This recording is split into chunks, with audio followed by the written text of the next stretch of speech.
자, 오늘 본문에 있는 말씀을 통해서 나의 심령이 갈급한가, 나의 심령이 갈망하고 있는가, 이런 말씀으로 하나님의 말씀을 선포하려고 합니다. 특별히 이 시편 42편 1절과 5절과 11절은 제가 신학교 2학년 때 암송했던 말씀인데, 늘 길을 가면서도 이 말씀을 묵상했는데, 다시 이 시편 42편을 전체를 깊이 묵상하면서 너무 많은 힘이 듭니다. 너무 많은 걸 깨닫게 돼요. 그래서 깨달은 말씀을 핵심 요지만 여러분에게 말씀을 증거할 때 여러분도 크게 은혜 받으실 줄을 믿으시길 바랍니다. 이 대한민국에 이 기독교가 들어온 지도 굉장히 시간이 많이 흘렀습니다.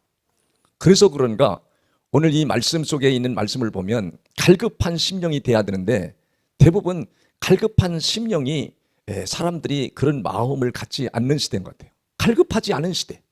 왜? 우리가 어릴 때만 해도 굉장히 어렵고 힘들었는데 지금은 어렵지가 않아요. 그러니까 사람들이 갈급한 마음이 없는 시대가 되지 않았나. 갈급한 마음이 없으면 사람들의 삶이 퇴보합니다. 정신적으로 영적으로는 퇴보해요. 여러분이 가진 것은 여유롭고 좋은 집에서 또 여유롭게 살 수가 있는 환경이 되었다 할지라도 내가 이 갈급함이 없으면 내 삶은 게으르고 나태하고 타락하게 되고 또 세속적으로 흘러가게 되고 잘못된 방향으로 여러분이 가게 된다는 것을 성경은 우리 인간을 향하여 정확하게 말씀하십니다. 그래서 오늘 이 본문에 있는 말씀을 통해서 우리는 어떤 마음을 가져야 되느냐. 첫 번째, 갈급한 심령을 가져야 돼요. 1절에서 보면 그렇게 말합니다. 얼마나 놀라운지, 하나님이여 사슴이 시냇물을 찾기에 갈급한 같이 내 영혼이 주를 찾기에 갈급하나이다 그래요. 여러분, 여기에 사슴을 빗대는데, 사슴을 비유했는데, 사슴이 시냇물을 찾기에 갈급한 같이, 사슴이 광야에서 물을 얻을 수가 없어요. 그 시냇물은 계속 마르지 않고 끊임없이 흘러가는 물인데, 이 물을 찾지 못하면 사슴은 사망하고 맙니다. 물을 먹지 못하면 그 사슴은 죽을 수밖에 없어요. 그와 같이 오늘 여기에 사슴이 시냇물을 찾기에 갈급함 같다는 것은, 시냇물이라는 것은 바로 말씀을 가리키는 말이에요. 그냥 전해주는 말씀이 아니라 생명의 말씀, 복음의 말씀을 가르치는 말이에요. 우리의 영혼이 생명의 말씀, 복음의 말씀을 먹지 않으면, 그 말씀을 듣지 않으면 사람은 반드시 불행하게 됩니다. 여러분, 그래서 아모스의 8장의 11절부터 보면 그런 말씀이 기록이 되어 있어요. 아모스 8장 11절에서 13절까지는 말씀을 한번 보겠습니다. 8장 11절에 보면 그렇게 나왔어요. 주 여호와의 말씀이니라. 보라, 날이 이를지니라. 내가 기근을 땅에 보내리니 양식이 없어 주림이 아니며 물이 없어 가람이 아니요 여호와의 말씀을 듣지 못한 기갈이며 그랬어요.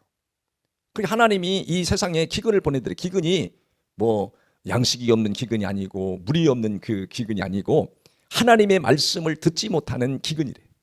그래서 하나님의 말씀을 사람들이 듣지를 못하면 어떤 일이 벌어지느냐. 12절에 가보면 사람이 이 바다에서 저 바다까지 북쪽에서 동쪽까지 다 비틀거리며 여호와의 말씀을 구하려고 돌아다녀도 얻지 못하느니라. 여호와의 말씀, 생명의 말씀을 얻지 못해서 사람들이 방황하고 돌아다닌다는 거예요. 이 여호와의 말씀, 생명의 말씀을 여러분이 갈급한 마음으로 그 말씀을 찾지 않으면 13절에서는 그날에 아름다운 처녀와 젊은 남자가 다 갈아여 쓰러지는 일이 벌어진대요. 쓰러진다는 건 불행하게 되고 망한다는 거예요. 지금 시대가 그렇지 않은가?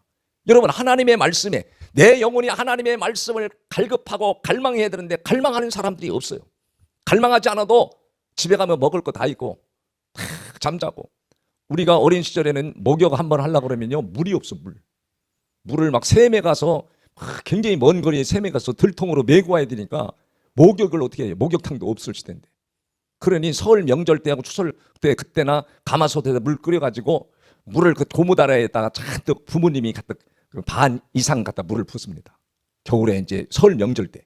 그러면 내가 들어가서 목욕하면 둘째가 들어와서 또 거기서 목욕하고 셋째가 들어와서 목욕하고 넷째까지 줄줄이 다 거기 들어와서 목욕을 하고 옷도 그때 속옷을 그때 명절 때나 돼서 내복 한 벌 사주잖아요.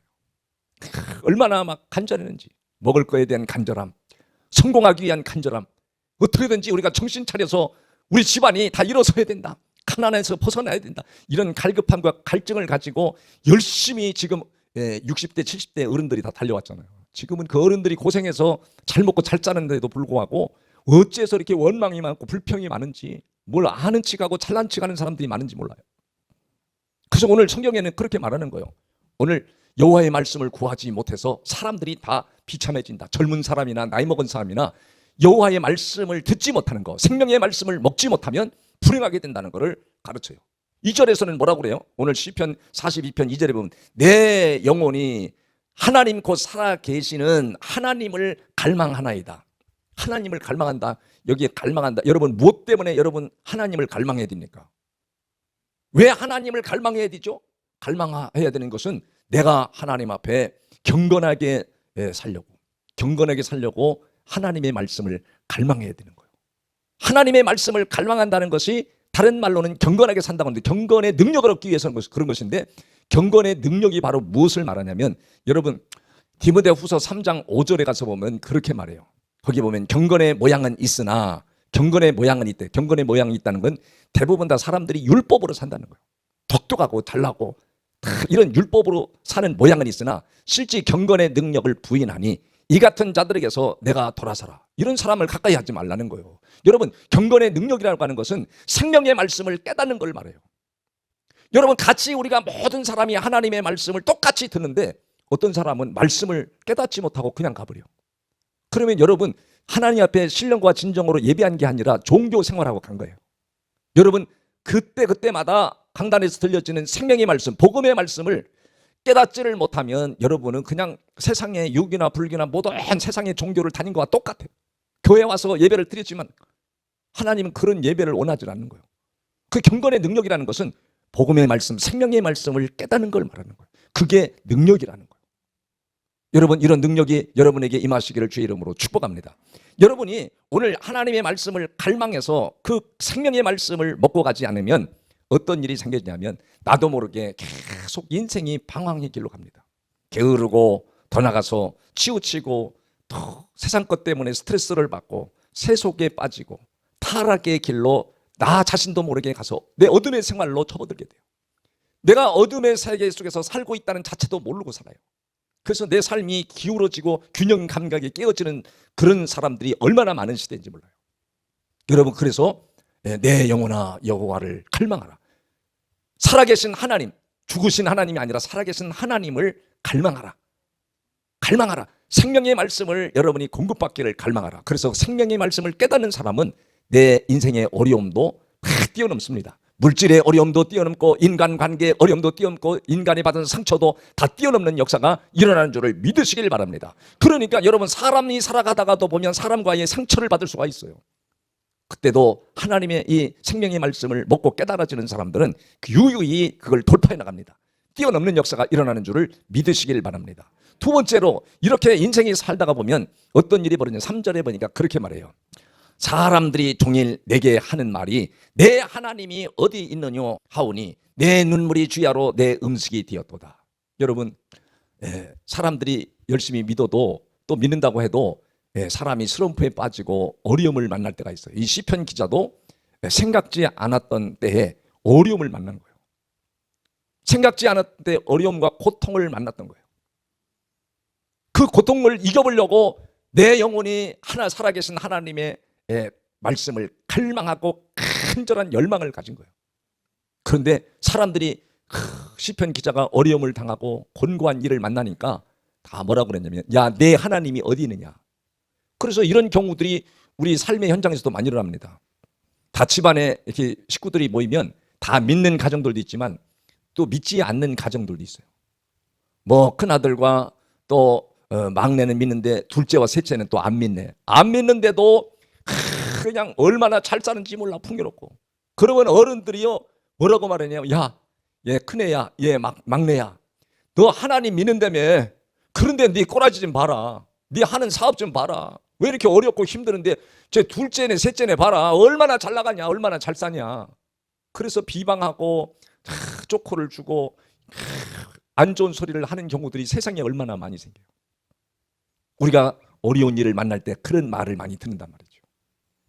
여러분 그렇기 때문에 생명의 말씀, 주의 말씀을 붙들고 끝까지 믿음으로 나가시기를 주의 이름으로 축복합니다. 하도 그런 말을 많이 들으니까 오늘 시편 기자는 그렇게 말해요. 내 눈물이 밤낮으로 눈물이 막 너무 많이 괴로워서 눈물을 흘려가지고 내 음식이 되었대. 여러분 오늘 이 2절의 하반절에 보면 그렇게 말합니다. 살아계신 하나님을 갈망하나니 내가 어느 때에 나가서 하나님의 얼굴을 배울까. 굉장히 지금 시편 기자가 어렵고 힘든 가운데 있어요. 그래서 어느 때 나가서 내가 하나님의 얼굴을 배울까.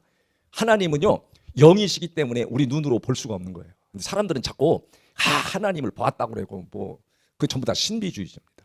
여러분 하나님은 우리 영이기 때문에 우리 눈으로 볼 수 없어요. 우리 육체를 가진 사람들은 사물을 볼 수가 있죠. 근데 하나님은 영으로 계신 분이기 때문에 눈으로 볼 수 없어. 근데 바로 이 하나님을 어느 때 나가서 하나님의 얼굴을 배울까라는 것은 영으로 오신 주님과 깊은 교감을 가지고 교통하고 교제하는 삶을 살았던 것 같아요. 그래서 4절에 그런 말을 합니다. 시편 기자가 4절에 뭐라 그러냐면 내가 전에 성의를 지키는 무리와 동행하여 내가 지금 고난과 곤고와 어려움 당하기 전에는 성의를 지켰대. 주일 성수하고 주 앞에 나와서 예배를 드리고 무리들과 동행하면서 예배를 드렸던 그 시간이 얼마나 기쁘고 감사가 있었는가. 그걸 지금 고백합니다. 예? 내가 전에 성의를 지키는 무리와 동행하여 기쁨과 감사의 소리를 내며 그들을 하나님의 집으로 뭐까지 했어요? 인도까지 했어요. 이게 얼마나 하나님의 말씀에 사로잡히고 갈급한 심령으로 살았는지 하나님의 집에 가서 성의를 지키며 예배할 때 어떤 일이 벌어졌어요? 그 무리들과 같이 예배를 드리고 어울리고 교제할 때 기쁨과 감사의 소리를 내며 그들을 하나님 집으로 인도했었는데 이제 이 일을 기억하고 내 마음이 뭐야 돼요? 지금 그런 일을 못하고 있으니까 마음이 상하다는 거예요. 얼마나 놀랐습니까? 그러니까 사람이 살아가면서 어려움을 만나고 또 힘겨운 일을 만나고 고통을 만나고 예수를 믿어도 또 내가 인생의 무궁무진한 어려움들을 가지고 괴로워하고 그럴 때 안 믿는 사람들 불신자들은 그렇게 말할 뿐 아니라 또 불신자들이 우리를 조소하고 조롱하고 그럴 때 우리가 좌절하는 경우가 많이 생겨요. 낙심하는 경우가 많이 생겨요. 자녀들도 예수 안 믿는 것들은 어떻게 말하냐면요. 여러분 시편 그래서 14편 1절 2절 3절에 뭐라고 그러는가 하면 놀라운 말을 해요. 1절만 보면 어리석은 자는 그 마음에 이르기를 누가 없대요? 하나님이 없다 하는도다. 하나님이 없다고 하는 그런 사람들은 그들은 마음이 부패하고 그 행실이 가증하니 선을 행하는 자가 있어 없어요? 없대요. 다 치우쳐가지고 자기 욕심에 붙들리고 자기 세상을 향하여 얻으려고 발버둥치며 다 부패하고 치우쳐서 살아가는 인생들, 선을 행하는 자가 하나도 없더래. 그런데 오늘 우리가 살아가면서 조금 어려운 일을 만날 때 누가 나에게 잘못된 소리, 싫은 소리를 하고 때로는 사랑하는 남편이 또 사랑하는 내 자녀들이 내 주변 일가 친척들이 여러분에게 안 좋게 말하고 비방하고 그럴 때 자기도 모르게 상심하고 낙심하는 경우가 있어요. 그래서 5절에 그런 말을 한 거예요. 5절에 보면 뭐라고 나오냐면 내 영혼아 내가 어찌하여 낙심하며 어찌하여 낭망하며 어찌하여 내가 내 속에서 불안해야 하는가. 내 영혼아 내가 어찌하여 낙심하며 어찌하여 내 속에 불안하여 하는가. 여러분 사람이 세상 것 때문에 또 세상의 환경 때문에 내가 좌절하고 시리에 빠지고 괴로워하면 누가 제일 기뻐하느냐면요. 마귀 새끼들이 귀신 사탄이 그렇게 박수를 치고 좋아하는 거예요. 그러면 내가 여러분 그런 어려운 일을 만나고 슬픈 일을 만나고 남에게 비판의 소리를 들을 때 마음이 상심하고 좌절하면 여러분 정신적으로 마음적으로 굉장히 스트레스를 받으면 사람이 육신적인 징크스가 옵니다. 질병이 오고 또 굉장히 어려운 삶을 스스로 자기가 만드는 거예요. 그래서 오늘 성경은 그렇게 말합니다. 5절을 우리가 잘 보면 내 속에서 어찌하여 불안하하는고 너는 그러면 세 번째가 나오잖아요. 세 번째 뭐가 나와요? 하나님께 소망을 두라 그래. 하나님께 소망을 두라. 이 하나님께 소망을 두라는 것이 내가 어렵고 힘든 일이 찾아와도 남에게 싫은 소리를 듣는다 할지라도 여러분은 어디다가 소망을 두래? 땅에다 소망을 두지 말고 하늘에 소망을 두래. 그러니까 사람들이 다 살아가면서요. 다 땅에서 잘 되기를 원해. 땅에서 잘 되기를 원해서 재물을 많이 얻잖아요. 재물을 많이 얻고 또 권력을 얻고 높은 자리에 올라가고 또 환경적으로 좋아지면 반드시 갈급한 마음을 잃어버려 퇴보하잖아요. 잘못되잖아요. 그다가 더 사람들이 더 우스운 건요. 내가 이렇게 세상적으로 잘 되면 육체는 얼마나 기쁜지 몰라요. 야, 막 재물이 막 불러 들어오고 높은 자리에 올라가고. 그런데 반대로 생각해 보면요. 높은 자리에 올라갔다 권력을 가져갔다 내려올 때 얼마나 비참한지 아십니까? 그러니까 높은 자리에 있을 때 내가 가졌을 때 그때 겸손하게 잘 사명을 말씀을 지켜가면서 잘 감당해야 되는데 사람들이 높은 자리에 있을 때 또 내가 가졌을 때 내가 환경이 좋을 때 방탕하게 살고 그러다가 여러분 내가 가진 것이 재물을 가진 것이 다 날아가 버리고 여러분 지금도 잘 나가다가 여러 가지 경제 사정이 어려움으로 인해서 어려움을 겪는 사람들이 의외로 많습니다. 아주 돈도 많고 그랬던 사람이 하루아침에 망해버려. 연예인들도 그런 사람들 많습니다. 여러분 그런 사람들 여러분 눈으로 봤어요? 안 봤어요? 저는 굉장히 많이 봤어요 지금. 그런데 내가 가졌던 재물이라든가 높은 자리에 올라갔다가 다 그게 없어지면 사람은 그건 기쁨이 다 사라져버려요. 그게 세상의 복입니다. 그런데 세상의 복을 받기 위해서 막 열렬하게 막 사람들이 말씀을 가르치는 사람도 있고 그걸 따라가는 사람들도 얼마나 많은지 몰라요. 그런데 성경에서는 세상의 복을 말하지 않고요, 영혼의 복을 말해요. 생명의 복을 말해요. 그게 바로 하늘의 소망을 두는 사람들의 신앙입니다. 하늘의 소망을 두는 사람들은 생명의 말씀에 소망을 두는 거예요. 내가 능력을 받기 위해서 그 말씀을 깨닫고 사는 삶을 살기 위해서 살아가는 사람들은 바로 인생의 갈급함을 하나님이 다 채워버립니다. 그래서 시편의 107편 9절에도 보면 거기에 그랬어요. 놀라운 말씀이 나타나는데 그거 다 같이 한번 읽어보겠어요. 그가 사모하는 영혼에게 뭘 줘요? 만족을 주시며 줄인 영혼에게 뭘 줘요? 좋은 것을 채워주심이로다. 좌절하고 괴로워하고 포기하고 어둠 속에서 방탕하고 하는 사람을 세상 사람도 그런 사람들은 위로하고 건져주질 않아요. 여러분이 그러니까 세상 것이 조금 어렵고 힘든다 할지라도 여러분 하늘의 소망을 두라. 하늘의 소망을 두는 자가 되기를 주의 이름으로 축복합니다. 하늘의 소망을 두는 자가 바로 생명의 말씀을 깨닫고 생명의 말씀을 붙들고 사는 사람을 하늘의 소망을 둔 자다 그래요. 그래서 하늘의 소망을 두고 사는 자, 내게 생명의 말씀을 줬구나, 하나님은 내게 새 영혼, 영생의 복을 줬구나, 이걸 잊지 말고 살라고 하는 것이 하늘의 소망을 두고 사는 신앙입니다. 이렇게 사는 사람들은 바로 그 밑에 뭐라고 말씀을 해놨는가 하면 놀라운 말씀을 해놨어요. 여러분 5절 중반절에 보면 딱 그랬어요. 다 놀랍잖아요. 하나님께 소망을 두라 그러면 그가 뭐라고 그래요? 그가 나타난대. 그가 나타나. 여러분 하나님은 영이시기 때문에 우리 눈으로 볼 수 없어요. 그런데 바로 말씀을 가지고 계시던 분이 육신을 입고 이 땅에 오신 분이 바로 누구냐? 예수 그리스도예요. 예수 그리스도가 나타나신대. 예수가 나타나셨잖아요.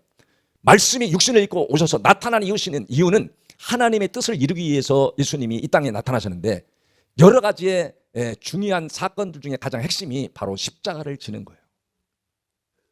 하늘의 소망을 두고 사는 사람은, 영생을 복을 받는 사람들은, 생명의 말씀을 깨달은 사람들은 반드시 어려운 중에도 그가 나타난대. 십자가에서 예수님이 십자가를 짊어지심으로 아버지의 뜻을 이루었대. 아버지의 뜻을 이루면서 예수님이 고백한 게요, 내가 다 이루었다. 다 이루었대. 그 한마디를 말씀하시고 승천한 죽음의 무덤으로 가시잖아요. 여러분 죄의 문제를 다 해결했다. 천국 가는 길을 다 해결했다. 아버지의 뜻을 다 이루었다. 반드시 하늘의 소망을 두고 사는 사람은 그가 나타남으로 도우심으로 말미암아, 그가 나타나 도우신데 반드시 주님 십자가에서 아버지의 뜻을 이루신 주님이 영으로 오셔서 우리를 도우신다고 5절 하반절에 그렇게 말해요. 그가 나타나 도우심으로 말미암아 내가 여전히 뭐한대요? 여전히 찬송하리로다. 찬송한다는 건 하나님 앞에 감사를 올린다는 거예요. 내 환경이 힘들고 어려운데 막 좌절해서 목사님 기도해도 소용이 없는가 봐요. 예배를 드려도 소용이 없는가 봐요. 하나님은 돌아가셨는가 봐요. 지 마음이 돌아간 거지, 지 마음이 털어지고 시험 들은 거지, 하나님은 살아계십니다. 그 하나님을 소망을 거기다 두고 갈급한 심령으로 내 영혼이 주를 찾기에 갈급합니다.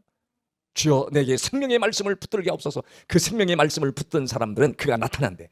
바로 십자가에서 이루신 모든 걸 다 이루신 주님이 나타나 도우심으로 내 입에서 뭐가 나와? 찬송이 나온대.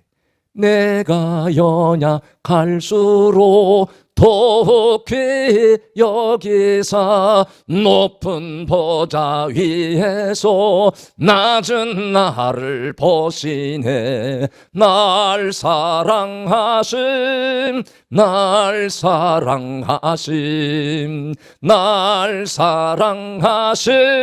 성경에 써있네.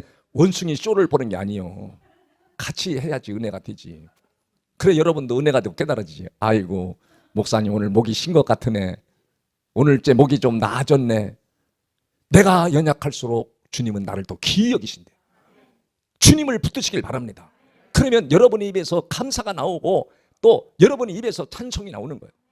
놀라운 역사가 일어나기를 주의 이름으로 축복합니다. 그래서 시간이 많이 가기 때문에 다 해줄 수는 없지만 9절에 보니까 여러분, 내가 생명의 말씀 하늘의 소망을 두고 살지 않을 때, 그때는 주님의 도움을 받지 못해갖고 어떻게 생각하냐면 9절에 보니까 내 반석이신 하나님께 말하기를 어찌하여 나를 잊으셨나이까. 내가 생명의 말씀을 붙잡지 않고 하나님을 향하여 갈망하는 믿음이 없으면 어찌하여 하나님 나를 잊으셨나이까, 이렇게 생각하게 된다는 거예요. 여러분, 그런데 놀라운 것은요, 이사야 49장 15절에 있는 말씀을 보면 여인이 어찌 그 젖 먹는 자식을 잊겠으며, 어떻게 내가 10개월 동안 내 몸속에서 품고 있던 자식이 낳는데 어떻게 잊느냐고요. 그런데 자기 배에서 10개월 동안 품던 자녀도 부모가 잊는 경우가 있대. 버리는 경우가 있대. 자식을 잊겠으며 자기 태에서 난 아들을 긍휼히 여기지 않겠느냐. 그들은 혹시 잊을지라도, 그 부모는 여러분을 버릴지라도 나는 너희를 절대로 잊지 아니한다. 하나님은 여러분을 절대 놓지 않고 잊지 않는다는 거예요. 그게 생명의 말씀을 기억하고 살라는 거예요. 영생의 말씀을 기억하고 살라는 거예요. 그 말씀을 붙들고 살라는 거예요. 그러면 그 말씀을 놓치고 살 때 하나님이 나를 잊었구나, 나를 버리셨구나, 이렇게 생각할 뿐 아니라 9절 하반절에 보면 그랬어요. 내가 어찌하여 원수의 압제로 말미암아 슬프게 다니나이까. 원수의 압제는 지금 말하면 원수마귀 사탄에게 억압을 당하고 이용을 당하고 압박을 당하고, 원수마귀들이 역사하는 사람에게 내가 압박을 당하고 핍박을 당해서 슬프게 다닌대. 생명의 말씀을 붙들기 전에 그 말씀을 갈급한 마음으로 갈망하지 않을 때는 이렇게 된다는 거예요. 세상 사람한테 짓밟히고 원수마귀에게도 억압을 당하고 핍박을 당하고 곤고한 일들이 더 많이 생긴다는 거예요. 그래서 여러분이 슬픈 마음으로 다니게 되는데, 근데 이럴 때 생명의 말씀을 놓치고 영혼의 말씀을 놓치고 살 때 사람들은 좌절하고 낙심한다고 11절에서 또 고백을 해요. 내 영혼아, 내가 어찌하여 낙심하며 어찌하여 내 속에 불안해야 하는고. 너는 하나님께 소망을 두라. 나는 그가 나타나 도우심으로 말미암아 내 하나님을 여전히 찬송하리로다. 하나님 감사합니다. 생명의 말씀을 붙들고 하늘의 소망을 두고 사는 사람은 땅에 게 좀 없어도 하나님이 여러분의 마음에 족함을 주십니다. 성경에 그렇게 나와요. 우리가 태어날 때 가지고 온 것도 없고 갈 때 가져가는 것도 없지만 먹을 것과 입을 것이 있은즉 족하리라. 디모데전서 6장에 잘 나타나 있습니다. 아, 주님, 내가 입을 것 마실 것 있어서 너무 감사합니다. 내가 오늘 살 수 있게 하셔서 감사합니다. 오늘 교회에 와서 예배 드릴 수 있어서 감사합니다. 성일을 주 앞에 와서 무리들과 함께 예배하며 교제하는 거, 이게 얼마나 기쁜 일인지, 얼마나 감사한 일인지. 여러분, 교회에 와서 예배도 없다, 예배도 드릴 수 없다, 만날 사람도 만나지 못한다, 얼마나 우울합니까? 얼마나 힘듭니까?